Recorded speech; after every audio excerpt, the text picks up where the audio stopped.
Hello, Dad here. Just taking a few minutes. I'm getting ready to go down to Santa Monica to go down to the Los Angeles Temple, and just wanted to take a few minutes and discuss just a few things. One, this morning I had some conversations with people, and I went to the gym and goofed around the gym for a little while, trying to stay healthy-ish for my sweetie and for my family and for me.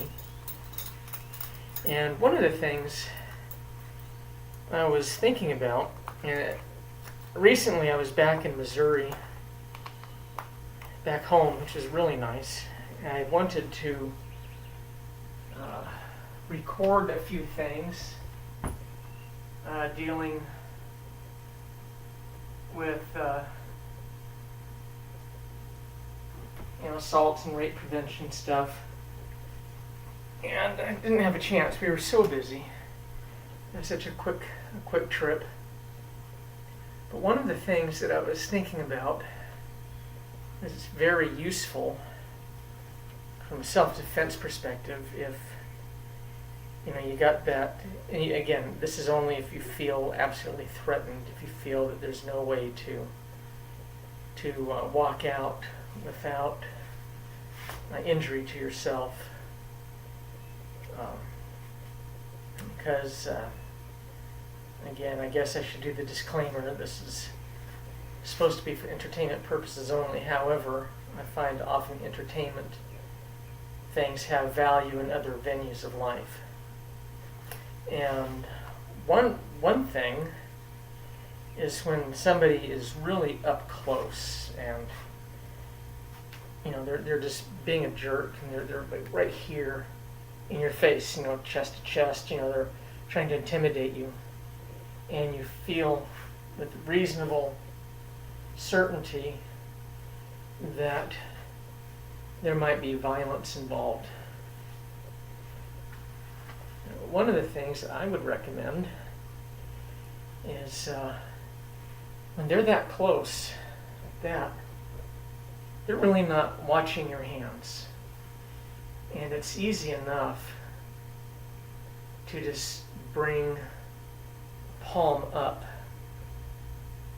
and with an open-handed palm, strike them underneath the chin.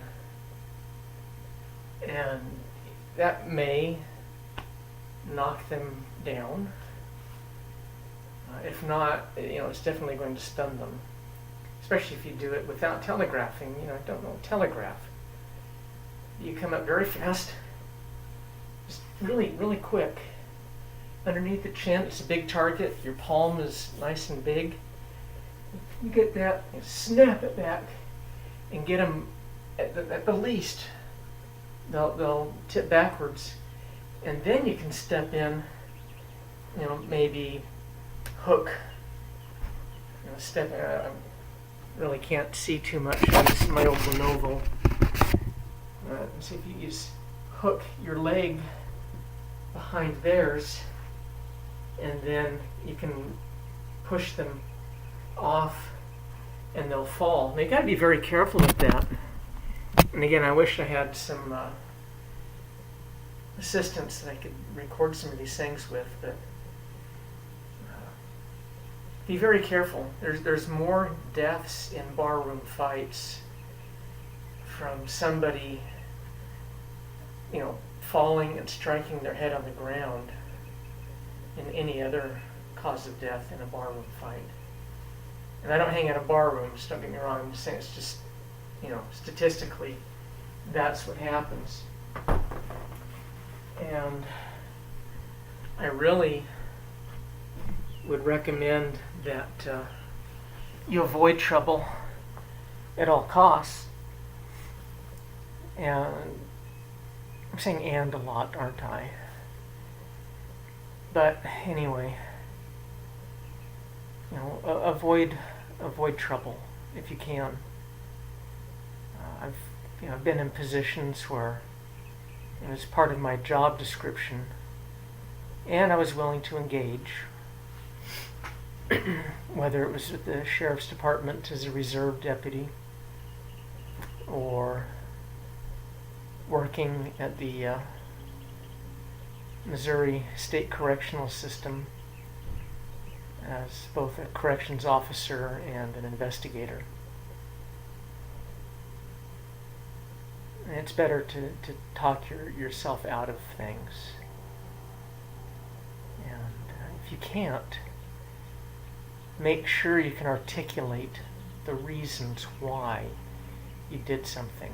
Because more likely than not, you'll wind up having to be part of a police report, and you will be in the legal system, and you'll want to be able to articulate why you felt that you were in danger for life or serious physical harm, or if you're coming to the aid of somebody else. Articulate why you did what you did. And the problems just compound exponentially if a firearm is involved. I like firearms.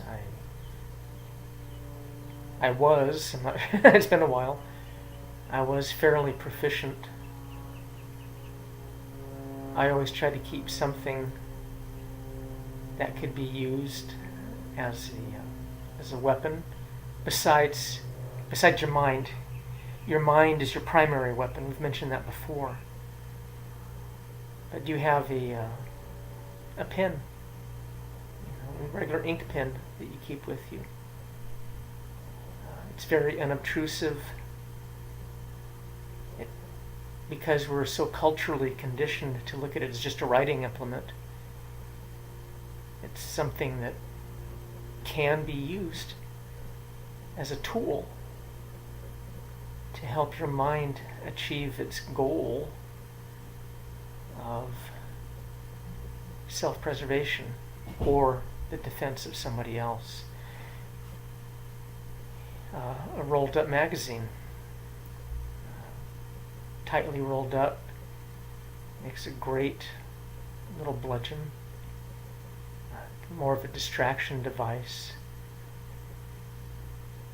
Unless for some reason you feel the need, you have to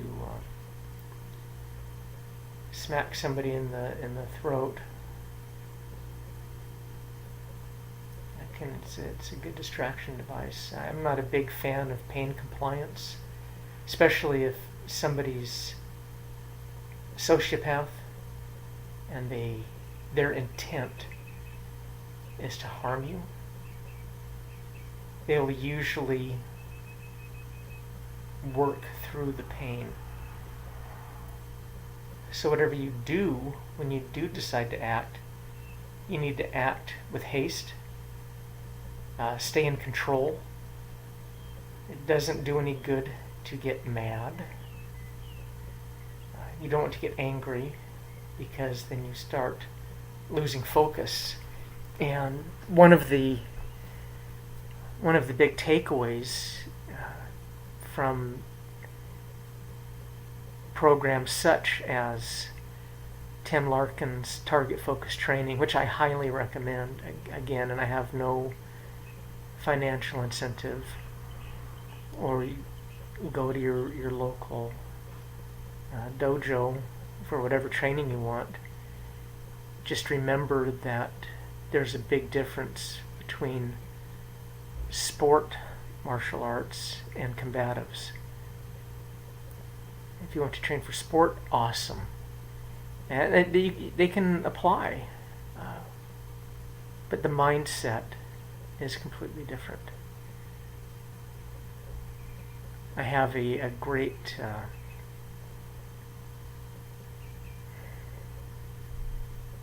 I guess concern. It's maybe not a good term to use in today's hypersensitive climate. But as a man, I have a deep and abiding concern for the welfare of women and children, and especially my family, my wife and my kids. And I would encourage, I go with the ands again, man. You can tell I'm not a professional actor. Especially with this camera. My old Lenovo, it's probably got a first generation camera. It's nice and grainy. It looks like an old seedy film from the 60s.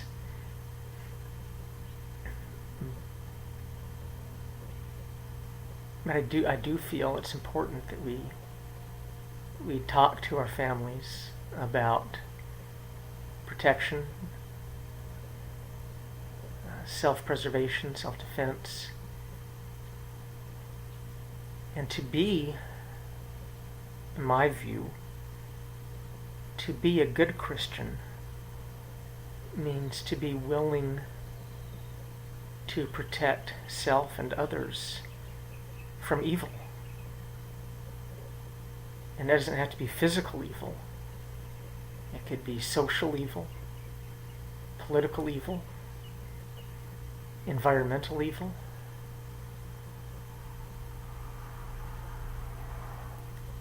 Did I say emotional? I don't remember.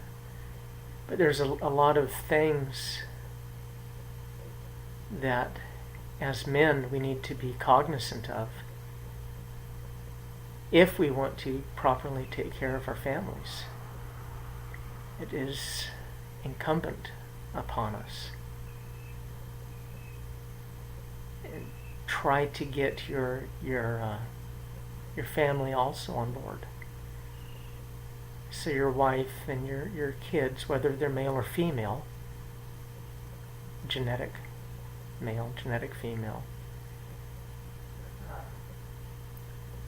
to be willing to, at the very minimum, protect themselves and not to become victims, if at all possible.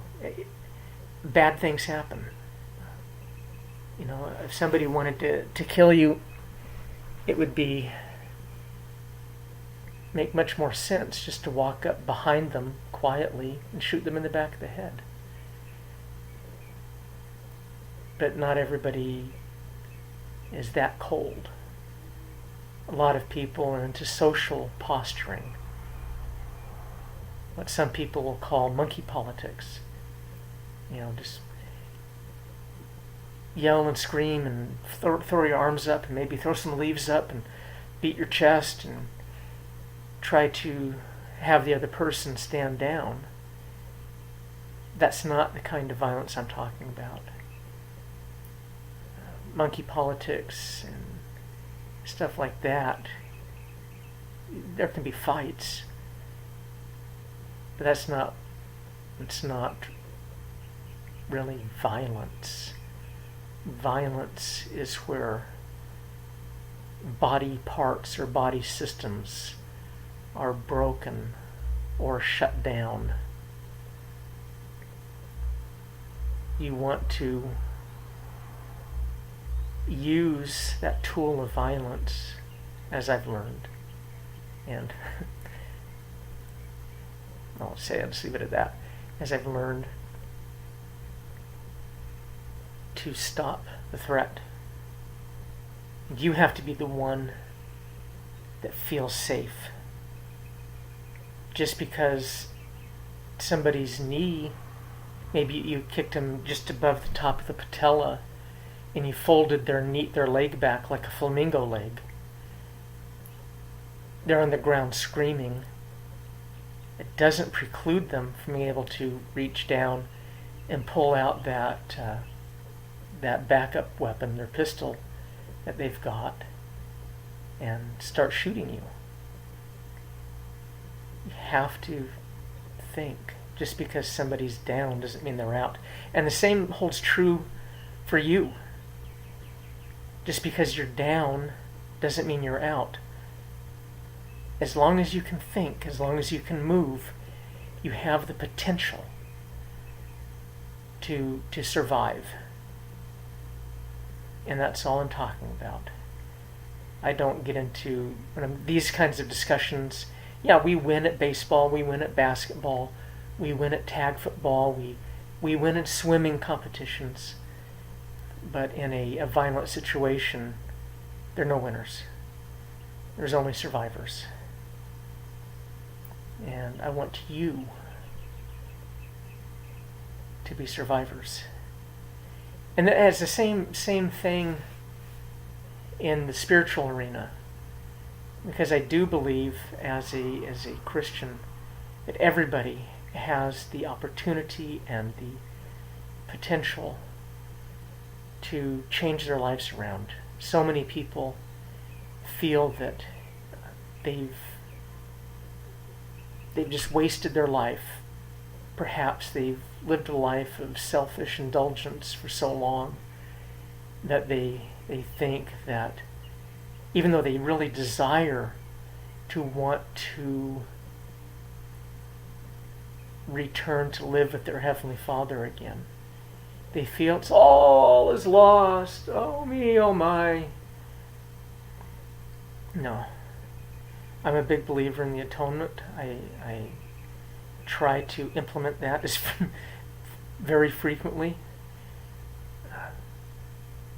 So I feel I have a fighting chance of being able to, as Paul talked about in Corinthians, return to live in the highest heaven, which he likened unto the glory of the Son, the S-U-N, which is also the S-O-N.